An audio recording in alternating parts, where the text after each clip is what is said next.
para poder dedicar todo el dinero al pillaje al que se han entregado en los últimos años, simple y llanamente han contravenido la Constitución, han reabierto procesos concluidos, han contravenido procesos precedentes constitucionales vinculantes y groseramente para cometer este prevaricato no se les ocurrió mejor cosa que falsificar un documento, 35 páginas, fotocopiar la firma del magistrado Carlos Mesías Ramírez, simular un empate y de ese modo dar la apariencia de que en el Perú algún tipo de orden constitucional existe.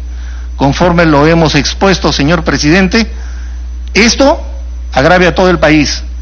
Según este régimen, en el Perú, el Estado peruano administra la deuda pública sobre la base de documentos de esta naturaleza y sobre la base de decisiones que contravienen frontalmente la Constitución y los precedentes constitucionales vinculantes.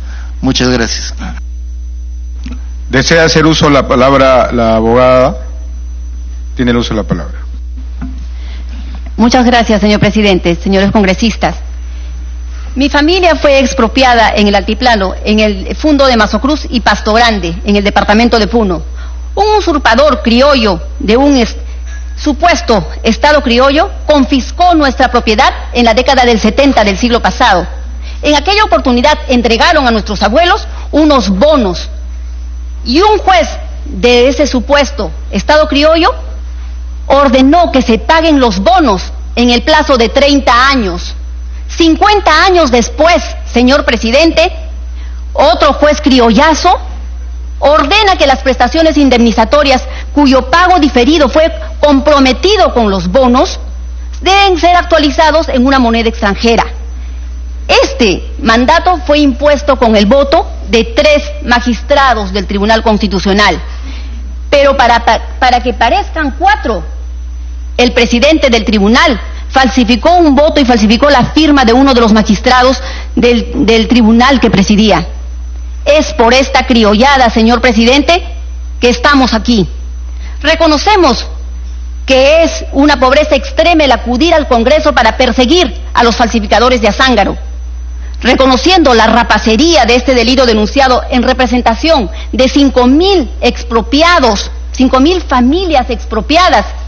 Tengo el honor de repetir que el único objetivo que nosotros tenemos es la restauración del Estado de Derecho en la administración de la deuda pública, la restauración de la decencia, del imperio de la Constitución, de los modales y los fallos de nuestro Tribunal Constitucional. Hemos visto, y este es el documento falsificado, los peritos de la Policía Nacional han certificado que esta resolución contiene 35 folios adulterados y una firma falsificada. El chivo expiatorio en el proceso penal ordinario, el abogado Óscar Díaz Muñoz, quien el 16 de julio del 2013 fungía como secretario relator del Tribunal Constitucional. Él, ante el juez del 36 Juzgado Penal de Lima, reconoció que este documento, esta resolución, es un documento falso. La falsificación, señor presidente, está probada y el delito reconocido. El empleado también reconoció que el magistrado Mesías jamás autorizó convertir la resolución, el proyecto de resolución, por un voto discrepante. También se reconoció que el magistrado Eto Cruz nunca se desistió del proyecto de resolución que había suscrito. No deberíamos estar aquí.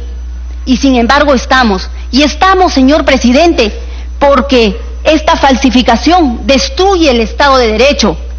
Los falsificadores de la cuadra 10 de la avenida Azángaro destruyen el derecho de propiedad, pero los falsificadores de la cuadra 1 de Azángaro destruyen la posibilidad de construir una nación, de construir un Estado de Derecho que la administre, de elegir un gobierno que nos represente. La Constitución es un pacto de nuestra convivencia. La Constitución es un acuerdo de todos para limitar el ejercicio del poder, para proscribir el abuso de poder. Esta falsificación, señor presidente, destruye este acuerdo. Que la falsificación se haya producido en el Tribunal Constitucional destruye este acuerdo. Que la falsificación sea usada por los gobernantes para poder extinguir las prestaciones indemnizatorias constituidas ya en sentencias judiciales destruye este acuerdo. Que la falsificación haya sido cometida en el transcurso de una sesión del Pleno Jurisdiccional del Tribunal Constitucional es una vulgaridad. Que el presidente del Tribunal Constitucional use un voto falsificado para simular un empate e imponer una resolución prevaricadora configura una conducta prevista por el tipo penal de falsificación de documentos y es por esa comisión de delito que debe de ser juzgado. Que la resolución aprobada con un documento falsificado contravenga 4 precedentes constitucionales que son de obligatorio cumplimiento es un agravio aún peor. Corresponde, señores representantes, decidir si el denunciado puede proclamar desde el balcón del Tribunal Constitucional que los precedentes constitucionales vinculantes no nos sirven para nada. La justicia no es un valor inherente al orden natural. La justicia es una aspiración del ser humano, y no de todos los seres humanos, es la ilusión de algunos seres humanos que nos empeñamos en construir una comunidad que resuelva sus conflictos sin tener que matarnos unos a otros. Las leyes nos ayudan a solucionar los conflictos y de todas las leyes la mayor es la Constitución. Nosotros, nuestra obligación ciudadana y política y jurídica no solo es construir y respetar cada uno de los acuerdos. Estamos obligados a castigar a quienes contravienen este pacto. Estamos obligados, señores, a probarle a los peruanos que la representación nacional está comprometida con sancionar a quienes pretenden imponer arbitrariedades en contra de la Constitución. Castigar no es una elección, castigar es una obligación, porque castigamos para probar que el mal existe, castigamos para sacar el mal de nuestras familias, de nuestra comunidad, porque el mal solo no va a salir, se tiene que castigar, y eso no va a pasar. Señores, señor presidente, para dejar pasar, para dejar hacer, para dejar prevaricar, para dejar falsificar, es que hemos llegado a la crisis política de hoy. A ustedes les corresponde romper con esta historia de deshonor, de vulgaridad y de traición. Gracias. Seguidamente, la presidencia otorga el uso de la palabra al denunciado hasta por un tiempo de 23 minutos, tiempo que se ha usado el denunciante, para que formule su descargo, el que puede ser compartido por su señor abogado. Señor doctor Óscar Urbiola Jani, es presidente del Tribunal Constitucional, tiene el uso de la palabra. Muchas gracias, señor presidente.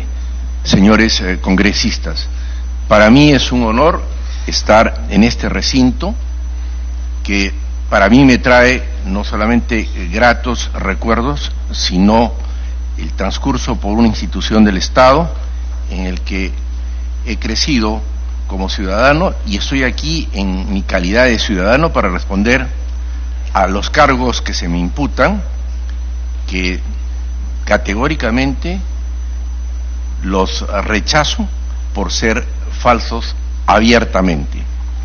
Y me voy a limitar, señor presidente, a analizar todos y cada uno de los puntos que han sido expuestos en la denuncia, sin hacer mención a los cargos que los señores denunciantes Pretel y Chunga, así como la señora abogada, han formulado aquí como nuevas pretensiones y nuevos hechos, que en todo caso limitarían mi derecho de defensa.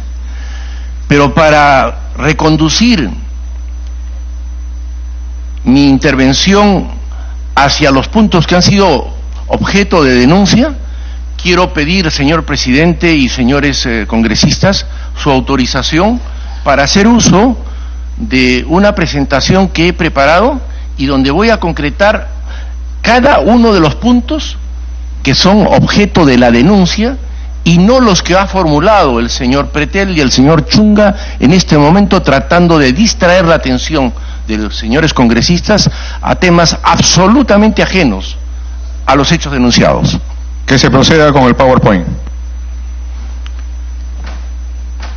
Señor presidente, los hechos en materia de esta denuncia corresponden a un procedimiento que se tramitó en el Tribunal Constitucional, que se originó en 1996, cuando, en contra de una ley dictada por el Congreso de la República en el gobierno del señor presidente Alberto Fujimori, se dictó la ley 26.597 sobre el pago de la deuda agraria. En contra de esa ley se interpuso una acción de inconstitucionalidad por parte del Colegio de Ingenieros del Perú. Esta demanda fue tramitada ante el Tribunal Constitucional y el Tribunal Constitucional en el año 2001 dictó una sentencia declarando inconstitucional el dispositivo legal que había aprobado este Congreso y que, en resumen, declaraba que la deuda agraria debía pagarse a valor nominal. El Tribunal Constitucional declaró que la deuda agraria debía pagarse observando rigurosamente el criterio valorista para poder actualizar la deuda agraria que desde hacía muchos años y durante muchos gobiernos no se había pagado. Esta sentencia que se dictó en el año 2001 en realidad no estableció ningún mecanismo de actualización de la deuda, ningún criterio de actualización, y en eso tienen razón los señores que formulan esa denuncia. Es así que el mismo Colegio de Ingenieros del Perú, en el año 2011, presenta una solicitud al Tribunal Constitucional para que el Tribunal Constitucional, en ejecución de sentencia de un proceso de inconstitucionalidad, establezca los criterios de actualización de la deuda agraria, teniendo en consideración que durante casi 40 años no se había producido el pago o no habían criterios que permitieran establecer un valor en consideración a los procesos de inflación que había sufrido la economía de nuestro país. Debo hacer presente, señores congresistas, que el proceso de inconstitucionalidad es un proceso orgánico en el que solo determinadas personas, de acuerdo a la Constitución, tienen legitimidad para actuar. Entre ellos el presidente de la República, el defensor del pueblo, el fiscal de la Nación, últimamente con una reforma constitucional, el Poder Judicial, los señores congresistas en un determinado porcentaje y 5.000 ciudadanos. Ahí no intervienen ciudadanos, y menos el señor Pretel ni el señor Chunga han sido parte en estos procesos. Es así que el Tribunal Constitucional, en atención a la solicitud de ejecución de esta sentencia, analiza esto y el 16 de julio del 2013, en función a una ponencia presentada por el magistrado Eto Cruz, que fue el ponente de este caso, somete a votación esta ponencia. Pero debo mencionar que precisamente aquí vienen hechos imputados que son absolutamente falsos y que yo quiero contestar. Dicen los denunciantes que el 16 de julio del 2013 se realizó la sesión del Pleno del Tribunal Constitucional, presidido por el denunciado, quien propuso debatir el expediente vinculado con los bonos de la deuda agraria, considerando que en la misma fecha había ingresado un proyecto de resolución suscrito por los jueces constitucionales Eto Cruz y Messier Ramírez, el que señalaba que el valor de la deuda agraria debía ser actualizado aplicando el factor de corrección, la medida oficial de la inflación que corresponde al índice de precios al consumidor medio y publicado por el INEI. Pretensión, en mi concepto, exagerada, pero que esa era la pretensión de los señores que querían que la deuda agraria se actualice con el índice de precios al consumidor, lo que hubiese significado para el Estado peruano una quiebra absoluta, que muchas generaciones no podrían pagar. Y precisamente ese fue el pedido y esa fue la ponencia del magistrado Mesías. Sostienen los denunciantes que no obstante tener un proyecto de resolución suscrito conforme al criterio expuesto, el presidente del Tribunal Constitucional denunciado entregó al juez Eto Cruz un proyecto de resolución que postulaba extinguir las obligaciones del Estado representadas en los bonos de la deuda agraria. Aquí ha sostenido Pretel que yo le entregué o que yo había recibido junto con una maleta sugiriendo no sé qué cosa que rechazo rotundamente, había recibido del Ministerio de Economía y Finanzas un proyecto. Eso es absolutamente falso. La ponencia la formuló el magistrado Eto Cruz. Es falso, señor. Nunca se entregó al magistrado Eto Cruz un proyecto de resolución sobre el caso bonos agrarios, quien fue el ponente, y por tanto era el único que podía presentar una ponencia o sustituirla. El 16 de julio fue la continuación de un debate iniciado sesiones atrás. El 9 de julio ya se había acordado continuar la sesión para seguir la discusión de este proyecto o de esta ponencia que la formuló el magistrado Eto Cruz.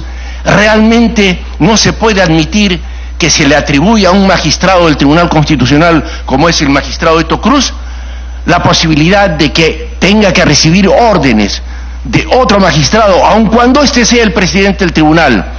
Eso es realmente insultar a un magistrado del Tribunal Constitucional. Aquí está la prueba, señor presidente. Este es el acta de 9 de julio, donde se establece claramente, y le voy a dar lectura. Aquí está, señor presidente, dice, expediente 0022-1996 PITC, caso bonos de la reforma agraria. Los magistrados continuaron con el debate respecto de este tema, principalmente en lo relativo al esquema del criterio valorista. Después de intenso debate, se declaró postergar este asunto para la próxima sesión del martes 16 de julio. Mienten los denunciantes cuando dicen de que yo impuse este tema el 16 de julio. Mentira que la rechazo mirándolo al señor Pretel. Esa es una falsedad. Y se lo digo claramente. El 9 de julio se acordó continuar con la sesión el 16 de julio. Permítame interrumpirlo, doctor, por favor, con todo respeto, pero diríjase a la presidencia para evitar la confrontación. Muchas gracias. Con las disculpas del caso, señor presidente. Pero quiero que comprenda, señor presidente, mi indignación ante las mentiras que se han expresado en esta audiencia. Discúlpeme, señor presidente, discúlpeme, señores congresistas. Otro hecho imputado en la denuncia, señor presidente, señores congresistas, dicen los denunciantes, el juez Eto Cruz, acatando el mandato del presidente del tribunal, mentira, falso, señor presidente, presentó el proyecto a la sesión sin cumplir con la obligación de desistirse de su proyecto original.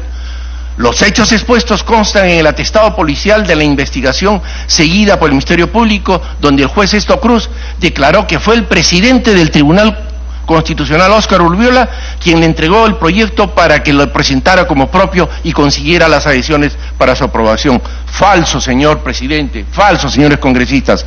Consta en el acta del Pleno del TC de fecha 16 de julio que Eto Cruz presentó al Pleno una nueva ponencia y presentó además carta de fecha 15 de julio, que quiero que les ponga.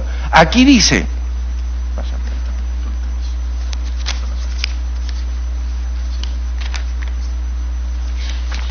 el acta de 16 de julio, luego de los informes, el debate realizado y las mencionadas votaciones, se concluyó que tratándose de una sentencia que declara la inconstitucional una ley, el número, bueno, esto es sobre los votos. La nueva ponencia del magistrado Eto Cruz mereció las adhesiones de los magistrados Urbiola Ani, Álvarez Miranda, ¿no? El resultado al final de la votación fue 4 votos a favor de la ponencia del magistrado Eto Cruz, luego de haberse deliberado y donde además el magistrado Mesías Ramírez se ratificó en su voto singular. Los denunciantes dicen que el magistrado Mesías Ramírez estuvo ausente y no participó en la votación ni firmó. el magistrado Mesías Ramírez participó en la votación, estuvo en la sesión y firmó como consta su firma. Aquí está el acta, actas que están en poder del Tribunal Constitucional y que están en el expediente. Falso, completamente falso, lo que mencionan los señores denunciantes. Por otro lado, sostienen los denunciantes que Eto Cruz no se desistió, no cambió, no lo hizo formalmente. No solamente expuso su nueva ponencia por considerar de que era lo conveniente para los intereses del Perú, no de los señores bonistas, para los intereses del Perú. Consideró que el dólar americano era lo más conveniente, porque la deuda agraria que se tenía que pagar, obviamente, no podía actualizarse con el índice de precios. Eso hubiese significado la quiebra del Estado peruano. Y aquí está la carta, que es un documento público, no como sostienen los denunciantes de que es un documento privado que no puede ser considerado como prueba. Eso fue firmado por el magistrado Eto Cruz, documento público, magistrado del Tribunal Constitucional y por lo tanto funcionario público. ¿Dirigido a quién? A Óscar Díaz Muñoz, secretario relator, funcionario público. ¿Y qué dice esta comunicación? En el presente caso he decidido variar mi posición y firmar la resolución en mayoría, ¿no? Permítame leer desde aquí, señor presidente, porque la vista no... Dado que finalmente, más efectivo que el tribunal, actualice el método de valorización de la deuda agraria y el criterio empleado de dólares americanos me parece el más adecuado por razones de equidad. En lo demás, la resolución en mayoría es muy similar al proyecto que había suscrito previamente. Pruebas de que cambió su posición, por supuesto, aquí están, no solamente porque firmó la ponencia que triunfó, sino porque retiró su voto con comunicación pública y además tarjó su firma en la ponencia que había firmado originalmente con el magistrado Mesías. ¿Dónde está la falsificación? ¿Dónde está la falsificación, señor presidente, señores magistrados? No hay ninguna falsificación. Sostienen que es falsificación de firma. ¿De qué firma? Que lo prueben. No hay ninguna falsificación de firma. Continuamos, señor presidente. Dicen los denunciantes, consideran que se ha contravenido el reglamento del Tribunal Constitucional porque el juez Urbiolani ha impuesto la votación del proyecto en la misma sesión en que se ha puesto de conocimiento a los integrantes del tribunal, por lo que al no estar de acuerdo con lo que pretendía hacer, el magistrado Carlos Ramírez se retiró de la sesión, aún antes de que se produzca la votación. Esto lo dicen en la denuncia, está por escrito, no lo que han venido a decir aquí. Esto es falso. Mesías ha estado de principio a fin en la sesión y yo no he impuesto ninguna votación. Eso ha estado agendado desde la sesión anterior. Y por otro lado, el reglamento establece que cuando un magistrado se ratifica en la sesión y firma el acta, no es necesario cumplir ningún plazo para emitir un voto singular. Por lo tanto, es falso que el magistrado Mesías Ramírez nunca se retiró de la sesión antes de que se produzca la votación. Esto se lo han contado a los señores denunciantes y ellos a pie juntillas lo creen y lo han puesto en el papel. Esto les puede costar muy caro. Yo me reservo el derecho de ejercer las acciones pertinentes para hacerles recaer toda la responsabilidad por haber asumido como verdad algo que es absolutamente falso. Y tengan la plena seguridad que las voy a ejercitar. Los denunciantes consideran que se ha contravenido el reglamento. Esto es absolutamente falso. Mesías ha estado en la sesión, ha firmado, y después de una semana quiso cambiar su voto por escrito, cuando ya la sentencia estaba publicada. Y 2 años después, el señor Pretel presenta una denuncia por falsificación. 2 años después, ¿por qué? Ya voy a explicar cuáles son las razones por las cuales 2 años después de haber conocido que el gobierno publicó 2 decretos supremos en enero del 2014, reglamentando y cumpliendo la sentencia regularmente expedida por el Tribunal Constitucional, estableció los mecanismos de actualización de la deuda, que obviamente no les gustaba, porque era muy poco. Esa fue la razón por la que ellos inventan toda esta patraña, señor presidente, señores congresistas. Podemos pasar. Finalizada la sesión, los jueces Urbiola, Ani, Eto Cruz y Álvarez Miranda, dicen ellos, votaron por la propuesta del Ministerio de Economía y Finanzas. Falso. ¿Cómo podemos admitir que el Ministerio de Economía y Finanzas puede enviar una propuesta? Las versiones periodísticas de la época, más bien por el contrario, demuestran que tanto el ministro de Justicia como otros connotados representantes del gobierno, el señor Humala, querían impedir que el Tribunal Constitucional cumpliera con disponer y establecer las pautas para la actualización de la deuda agraria.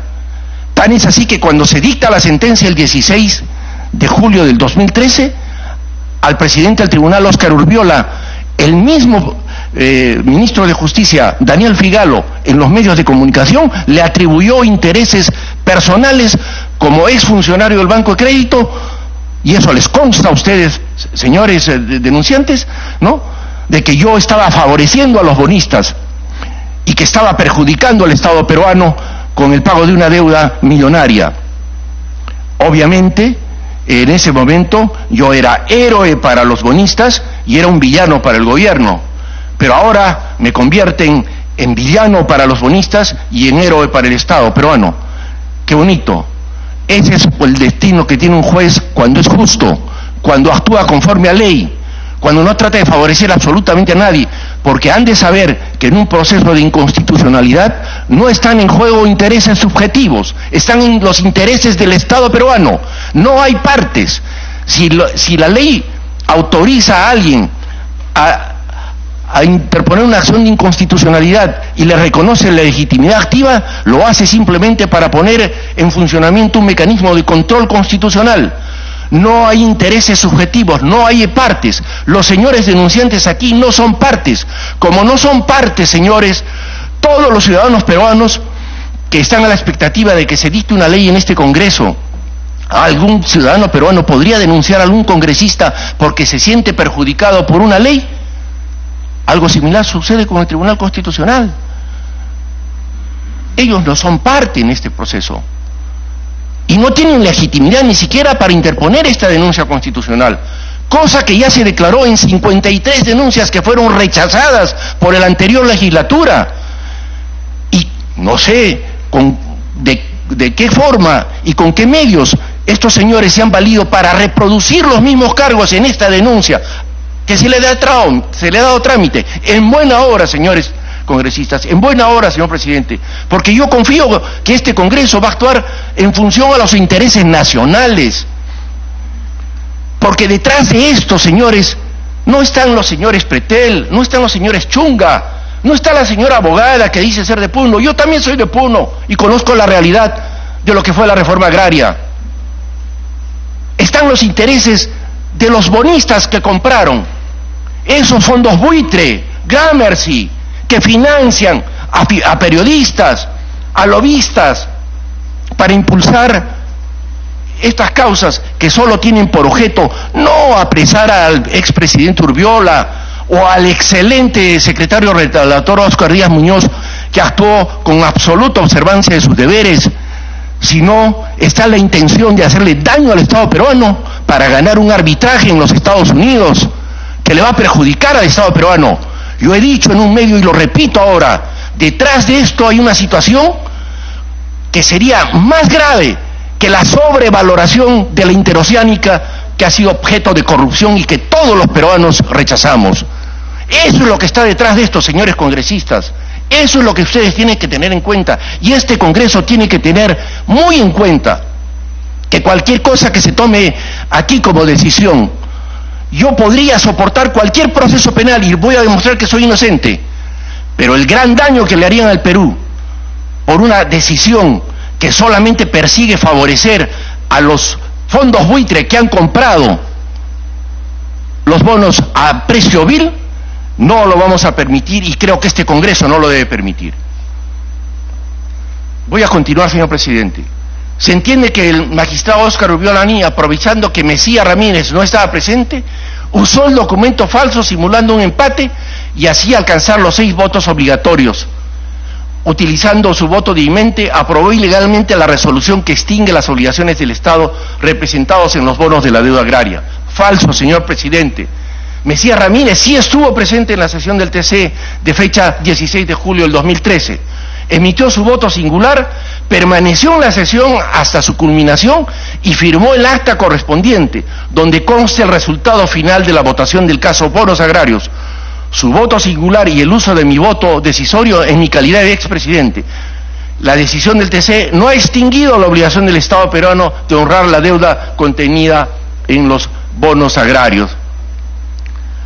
Es falso que Mesías no estuvo presente, estuvo presente. Y le voy a decir, señor presidente, señores congresistas, que el voto dirimente, que en realidad es voto decisorio, que difiere enormemente de lo que es el voto dirimente. El voto decisorio consiste en que la decisión se resuelve en función a cuál es el sentido del voto del presidente. En el voto dirimente, el que tiene este derecho vuelve a votar. Yo no he vuelto a votar. La decisión se decide en función a cuál es el sentido del voto del presidente que tiene esta prerrogativa. Y le voy a decir que aún en el supuesto negado caso, señor presidente, señores congresistas, que hubiese habido alguna irregularidad en el voto singular del señor Mesías, esa irregularidad o ese voto singular no fue determinante en la expedición de una resolución que contaba con los 4 votos, los 3 de los magistrados más el voto decisorio del presidente. Por lo tanto, ni siquiera hay causal para atribuirle a esta resolución la calidad de cosa juzgada fraudulenta, porque ese voto singular, aun cuando negado, por cierto, hubiese tenido alguna irregularidad, no fue determinante para expedir una resolución. Lo que han venido a exponer aquí los señores denunciantes es el análisis de una situación de fondo, que ellos quisieran que se revierta todo esto. ¿Para qué? Para que el Estado peruano tenga que pagar la deuda con el índice de precios al consumidor. ¿Bastarán todos los recursos que tiene el Estado para satisfacer tremenda aspiración? Eso lo tienen que determinar ustedes, señores congresistas. Al culminado el tiempo, le vamos a otorgar 5 minutos más para que concluya, doctor. Sí, señor presidente, le agradezco mucho. Y no me falta mucho. Sostienen que cuando se practicó la inspección ocular por la Fiscalía Adjunta esta fue realizada en el Tribunal Constitucional 16 de julio del 2013, donde se comprueba que contaba con documentos adulterados, y aquí exhibe ante la prensa incluso un papel donde dice que la firma del magistrado Mesías estaba en el expediente en copia simple y que eran 35 folios. Falso, señor presidente. La Fiscalía hizo, antes por favor, la Fiscalía hizo presente, por favor la anterior, en el TC, esta diligencia no se realizó como dicen los denunciantes, y hasta en eso están desubicados. Se realizó el 13 de mayo del 2015, 2 años después, y no concluyen en lo que ellos dicen. ¿Qué dice la Fiscalía? En ningún momento concluyó que la resolución recaída en dicho caso estaba adulterada, ni que la firma de Mesías Ramírez había sido insertada en el expediente en copia simple. Simplemente la Fiscalía dijo que solicitaría que para mejor examen documentoscópico el documento sea trasladado al Laboratorio de Grafotécnica del Ministerio Público por un breve término, donde no se ha determinado que hay adulteración de la firma del señor Mesías. Lo único que se hizo para efectos de la publicación es adecuar lo que fue originalmente una ponencia suscrita por Eto y por Mesías, un voto singular del señor Mesías Ramírez, y para lo cual se aplicó un líquido corrector, que fue la práctica que se había observado en el Tribunal Constitucional durante mucho tiempo, incluso durante la gestión de Mesías Ramírez. Ahí están los expedientes, ustedes pueden comprobar. Fíjense, expediente 2663, presidente Mesías Ramírez, fecha de resolución. Todos estos expedientes tienen también líquido corrector, esa era la práctica. Y además, en este caso, señores, ¿por qué se aplicó observando esa práctica? Porque al día siguiente estos magistrados tenían que irse. Recuerden que el 17 de julio del 2013 este Congreso eligió un nuevo colegiado para el Tribunal Constitucional, que después de una protesta pública, el 24 de julio, este Congreso anuló esa designación. Y entonces no hubo ningún ánimo de causar daño a nadie, simplemente proceder conforme estaba establecido. Y por otro lado también debo señalar, señor presidente, continuamos con la... Esta adulteración fue corroborada mediante peritaje documentoscópico realizado por la Policía Nacional bajo el mandato del Ministerio Público. El reconocimiento dentro del proceso penal tuvo como propósito que el hecho se tomara como verdadero. Falso, señor. En ningún momento Óscar Díaz Muñoz ha dicho que el voto atribuido a Mesías Ramírez sea un documento adulterado. Basta revisar la copia del expediente penal que obra en autos. Y seguramente, como ha sido citado como testigo el señor Díaz Muñoz aquí, lo va a corroborar.